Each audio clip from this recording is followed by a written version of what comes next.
Hey everybody, this is Surviving Darkness with Heather and Jenny. And today is episode 52. And today is Heather's 50th birthday. Yes. So I am the big Philo. She's a half a century old. And I've made it. It's bad when you're like, I made it to 50. That's true. But we made it. Yeah, yes. You're right. Yes. 49 was not kind. No. Mm-mm. At all. So this year's going to be better. Yes. I was like, 50? Be good. Be nice. Yeah. Be nice. And then your verse today was really good too that you posted, or whatever it was that you put on Facebook about your prayer for today. Oh, I was like, I've got Alzheimer's at 50 because I was like, I didn't post nothing today. I was like, that is really good for my birthday, and that's what's going to happen. Yeah, I'll have to find that while you. Yeah, God's saying that He's gonna. You just keep praying. He's gonna turn things around for you. Yeah, it took me a minute there to figure out what you was talking about. Yeah, it said, God is saying to you today, I'm going to turn that negative situation around. I'm going to turn it into one of the biggest blessings of your life. I specialize in turning things around and working everything together for your good. Stay in prayer and watch me do it for you. Exactly. And I was like, yes, happy birthday to me. And I even commented on there and said, yes, He is, because it's been a rough year, but that's what He does, is He turns things around when we have faith. I've put thank yous on here so much today that that's all I remember typing. Yeah, I can see that. Yes. Yeah. Like close to 200 thank yous. And I'm like, yeah, I'm thank you'd out. I was doing copy and paste. Yeah. Yes. Thank you. Thank you. Thank you. I feel bad when I don't go through and thank everybody. But then at the same time, I've tried thanking everybody, but I just copied and pasted thank you. Right. But I've seen everyone, and I told Mom, I said, what is weird is probably, I'd say about 98% of them I knew personally, and knew, like, when I'd see their name, I could place where I knew them from, how long I've known them, and I was like, I cannot believe I know this many people. People, not just, they're just a name that I know, but there was like 98% that I knew. Yeah. But then I'm 50. I'm old. You are old. I've had 50 years of meeting. Remember them. I know. I didn't remember anything, like posting anything today. I was like, I think you got me mixed up with somebody else's post. And then I was like, wait, yeah, I did. So we decided today that we would talk about with a listener message us last year about, because she had been listening to the podcast and about the stuff that she had gone through, and evidently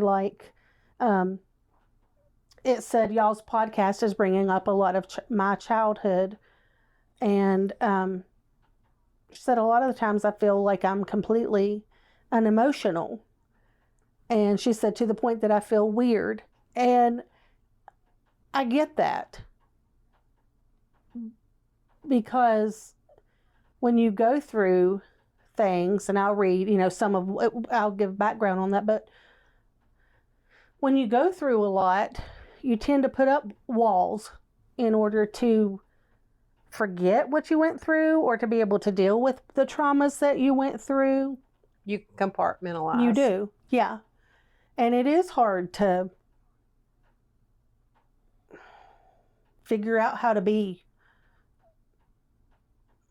I guess, normal, and what people say is normal. I mean, if any of us are normal, Right. But it's hard to figure that out when you've gone through something. It is. So, I'm not exactly sure if it was like a stepdad or just the mom's boyfriend, but had abused them.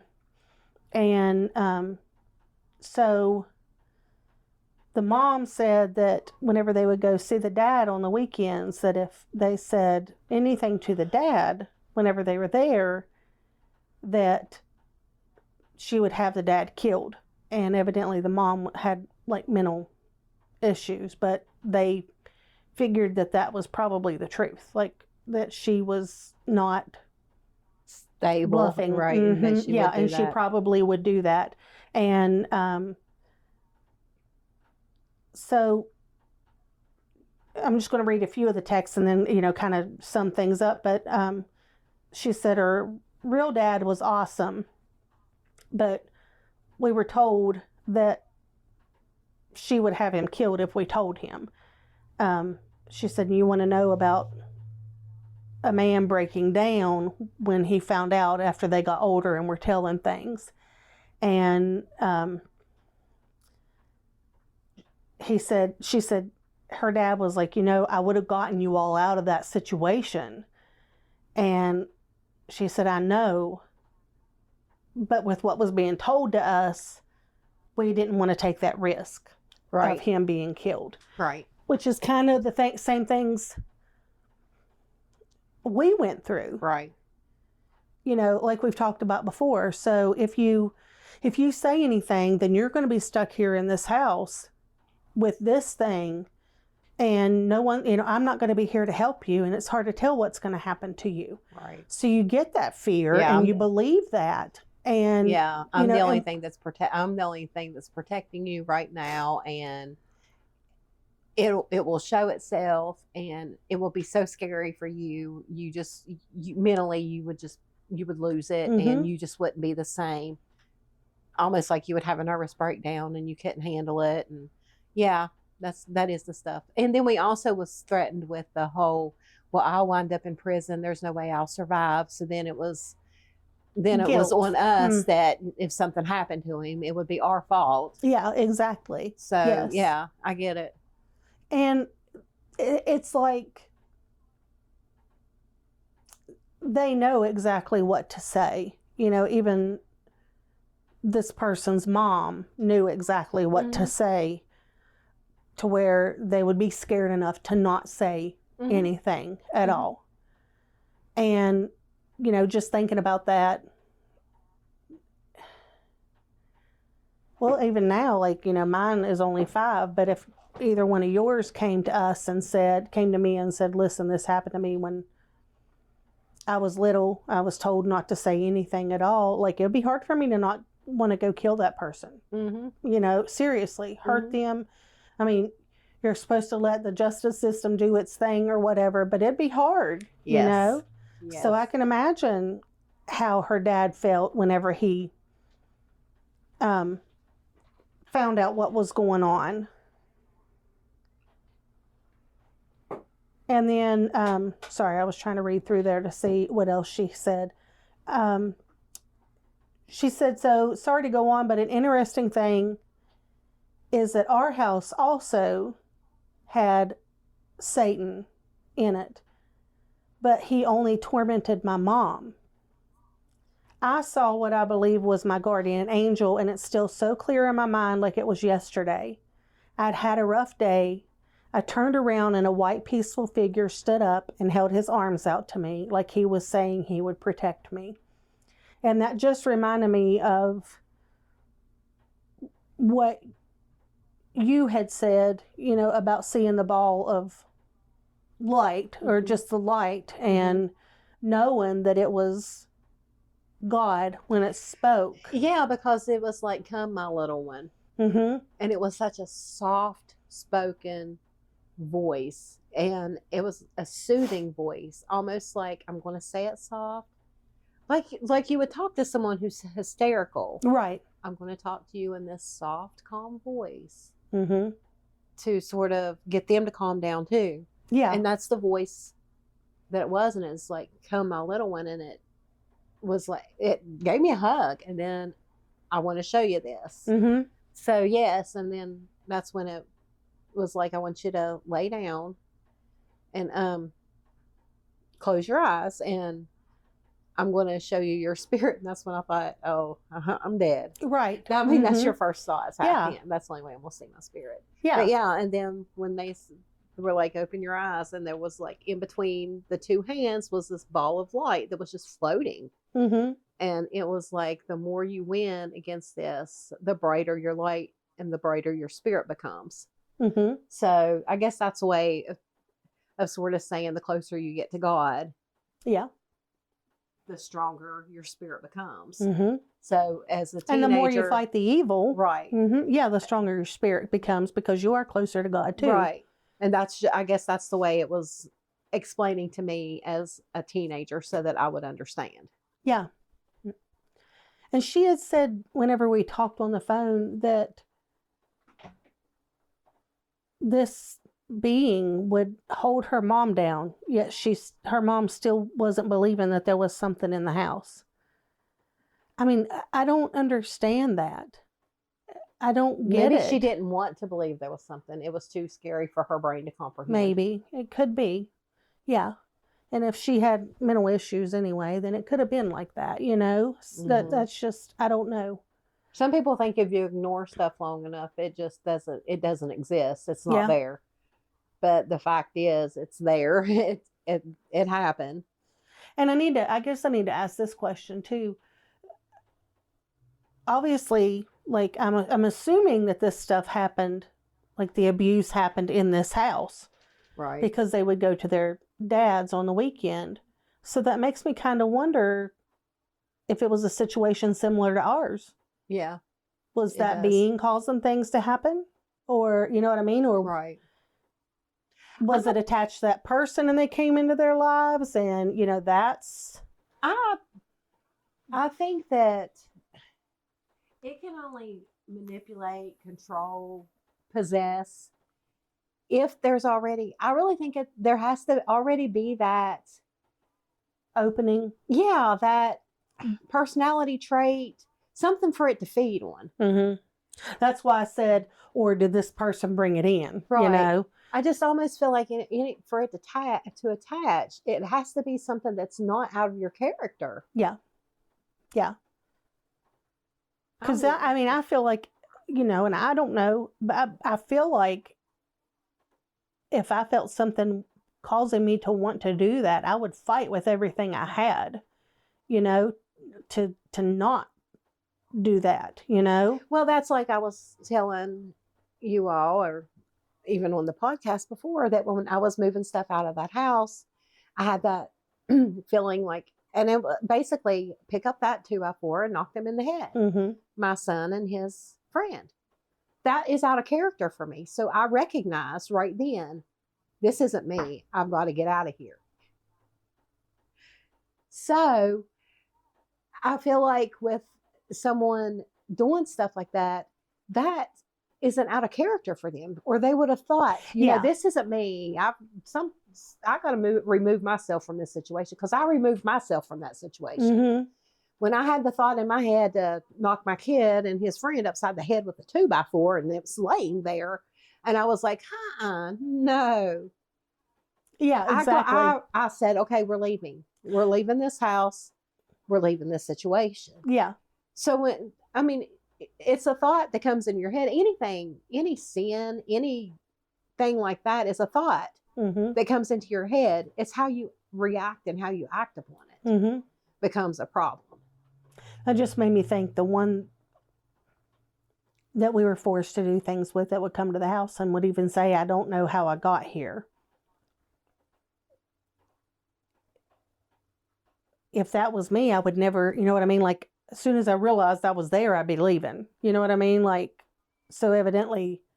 Right. I think that there was that tendency there. There was that thought, that desire. Yeah. It's there. Mm-hmm. Yeah. Because the minute that I realized I was somewhere that I didn't know how I got there, but I felt like things were happening that I didn't think should be happening. I'd be like, I gotta go. You know what I mean? I would be leaving that situation and not just sticking around to see what was going to happen, you know, because I don't have that thought. Really, was it Was it in him and controlling him when he went into a store, bought the beer to Mhm. bring to the house? I mean, was it the whole time he was like walking around like a zombie? Was something like taking over him? Right. No. No. I had forgotten about him bringing beer. I'd totally forgotten about that. Yeah. But no, I mean, of course not. Right. I wouldn't think so. But I don't know. Right. I mean, it's possible. I don't even think he drank. I don't know. I don't think he drank it. So it can't even be the excuse of him being drunk Mm-hmm. and it using him because he didn't even drink. Yep. Now that you say that, He I don't just brought remember it- him ever drinking. He just brought it for Dad. Mm-hmm. Yeah. Yeah. So that's a lot of thought process Mm-hmm.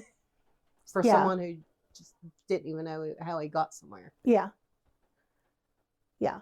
And like maybe the first time or two, you know what I mean? Like if something was messing whatever, but then like you say, it continued for years and years and years. You don't just allow that to happen. Right. Over and over and over. No. Mm-mm. So. If I was winding up somewhere and stuff was going on and I didn't understand it, I'd be going straight to a priest. Don't be Like, doing I don't something. understand what is going on. This is not me. I don't know what's taking over, but I need help. Yeah, exactly. Something. Yes. Yeah. I mean, I would be removing myself from that situation and, like you say, trying to figure out a plan. Right. So, yeah. This isn't me. I don't know how this is going on, but I don't want this. Yeah. It just makes you just think that evil has a plan. Yes. It has a plan. It knows what it's doing. Mm-hmm. It knows what to use and who to use and how to use them. And you got more than one working against you, and they work together. Mm-hmm. And that's what's bad is Christians, we have that same Power. We got more power if we all work together. I mean, it would be crazy the things that we could do. But God does protect us. I mean, Mhm. you know, and show himself, you know, like with what you saw and her seeing the angel. I'm sure that was God that let her see that and say, Yeah, I don't doubt that one bit. You know, I am here to help you. And I needed that. I mean, I was at a very, very low place. Well, and she had said she'd had a really bad day. I don't know what had happened, you know, and it could be the very same thing that Right. God knew that that's what she needed and when she needed it. Mm-hmm. And he prevails above that stuff and lets us know that he is there. Right. And so, you know, and like she said, and I think about it like this, I remember vividly the bad things I saw, like the guy in the bibbed overalls and the red eyes and everything like that. You know, I still can picture everything about that. The cloaked figure that I saw, I still know exactly. Mm-hmm. And she said she can still picture everything about that angel. Mm-hmm. And I don't doubt that because that is not, for one, it's not something you see every day. Right.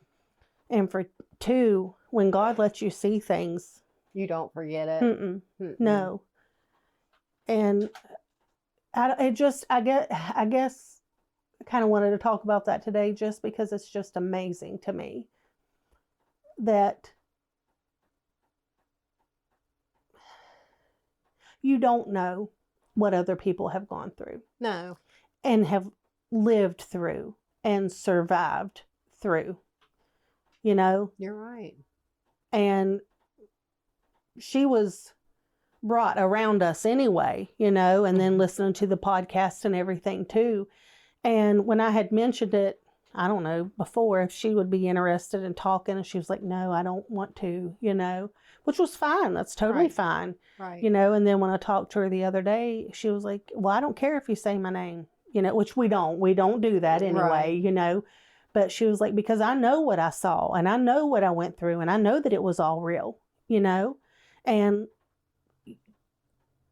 when you realize basically that you're not alone, that other people have gone through those things and lived through those things. For one, it's like a validation, you know, and then for two, it's almost like a sense of breathe. Empowerment too. Yeah. Mm-hmm. Yeah. I'm Yes. not alone, and I can speak up about this. Yes. I don't have to keep it hidden. And all the times that we have said, it's not your shame to carry. Mm-hmm. It's not your guilt to carry. I think that has opened doors for people to realize it's not their shame to carry. Mm-hmm. And I'm hoping that it lets more people open up. Yeah. And the fact that she went from, yeah, I don't, Mm-hmm. to I don't really care. Who knows? Right. Because it happened to me. To me, that is like a big step. Mm-hmm. Yes. Yeah. Well, and I think I mentioned this last week on the podcast. I don't remember for sure, but I know we had talked about that we don't know the stories of people, you know, like the homeless people and people in the streets and all that stuff. And I had said that I talked to my boss about, I didn't go into detail about anything I'd gone through, but I gave him the name of our podcast and told him if he wanted to know more of what we'd gone through, you know, he could listen. But for me to even get to that point, to be able to say that to him, you know, that my life was hell from the time that I was 12 to 19. You know, I mean, that was, for me to even be able to say that and to say, yeah, if you'd like to hear it, you can listen to our podcast. You know, I wouldn't have been able to do that 2 years ago. Right. And that's the truth. I would have just had the conversation about other people, you know, and that you don't know what they've gone through and everything like that. But this has helped me a lot too, to actually be able to say, yeah, you know what? I did go through that. And it was horrible. But I'm here. Right. And I made it through it. Mm-hmm. And so, you know, that's a big step for even me to be able to say, you know, say something like that. And we've accomplished a lot. Mm-hmm. And that is a big deal. Mm-hmm. Because we didn't let it cripple us. Right. And it very well could have. It Yeah. has lots of people. And, you know, I don't want to give, what do you say, like credit or power or whatever, where, you know, but I was home by myself yesterday and I was taking a nap. And you were taking a nap? Yeah, I know. It's surprising. I know. That's like you being late. That's a shock too. I know. But I was by myself and I was having nightmares. And normally, you know, it's at night, you know, when I'm actually sleeping really good and there's somebody there to wake me up. But there wasn't anybody there to wake me up. So, and it was just continuous. And finally I had set my alarm because I had some stuff to do. So I had set my alarm so I could get up. And it was one of those like, thank you so much for that alarm going off. And it's almost like, well, it knew that I was there by myself and nobody could wake me up or whatever. You know what I mean? So it was like, well, I'm just going to play with your mind now because there's nobody here to wake you up and I'm going to torture you that way. So. Yeah. And it does. Mm-hmm. It tries to find ways. Mm-hmm. It's like, I can't get you when you're awake, but I'm going to get you while you're asleep. Yeah, it does. Mm-hmm. And that's, I mean, I have lots of nightmares and stuff too. And I've had my husband waking me up. Mm-hmm. But it's harder when you're alone to wake up and not be like, just, I don't know, totally discombobulated. I just lost everything, my train of thought. It was all gone. I don't even know where I went. I clocked out. I'm all serious about everything. She was like, yep. it's harder. Basically, it's harder to get somebody to wake you up when you're alone. It is. I guess I'm gonna have to train my dog. Could reach 1,000 words for that school paper. I know, right? See, when you're by yourself, it's harder to wake up because you're by yourself and there's no one to wake you up. I had a Donald Trump moment. Oh my Donald goodness Trump. gracious! No, but he's been talking like that here lately too. He's been drinking some of the Kool-Aid. Oh my I don't God! keep up with the president. Oh my! I'm like, yeah. Let's not go into politics on here, please. No. Oh my! Oh my! I don't know. That's No the offense first. meant to anybody. That's the first thing that came to my mind. Oh. All right, so we have evidently been sugar rushed this evening because we've been partying with Heather and her birthday, and I think we're I done. just zoned. I'm like in the middle of talking. I just zoned. I was like, yeah, it is hard. Life's just hard. Well, Nightmares are hard. to our person that's texted us, I'm sorry that it ended like this. Oh, it ain't But even I time am- to clock out yet. No. But in all seriousness, I am glad that you shared your story with us, and we're okay with us talking about it too, because there are people. It's good to be able to share other people's stories, and for people to see that it wasn't, that there are other people out there who went through a lot of the same things that we did. Well, it helps too that there's similarities. Mm-hmm. I mean, Satan don't work like I can't even talk today. He doesn't come up with new tricks for every single person. Right. He's going to use the same stuff as long as he can get by with it. Mm-hmm. So it just shows that it was an attack from the enemy because he used it on more than one person. He used the same strategy on more than one person, and we see that just by talking to other people. We see the patterns, and you're like, it's definitely straight from Satan himself because he uses the same MOs. same MO on multiple people. Yeah, that's exactly right. And God has a plan for everything too, because at some point he knew that we were going to do this podcast and let us have a different relationship with that person so they could. Yeah, I mean, it's strange that my son is doing the Macarena out of my peripheral view. It's strange that people just wind up in your life. Mm-hmm. It's not strange to God because he's got it planned that way, but it's strange for us. It's like, wow. Yeah. And we had no idea about anything, Right. So. Yeah, we can talk to people for years and then all of a sudden, boom. Mm-hmm. Hey, this is what I went through. Wow. Yeah. I would have never guessed, which we get and that I too. didn't even realize that, remember some of the stuff until I listened, to you all. And because that's what one of our guests on here said too. Whenever I was listening to you all, I happened to remember that I went through or I saw this, and I had totally forgotten about it until I was listening to one of your episodes, So, yeah, God does work in mysterious ways, I guess is the best way to put it. So,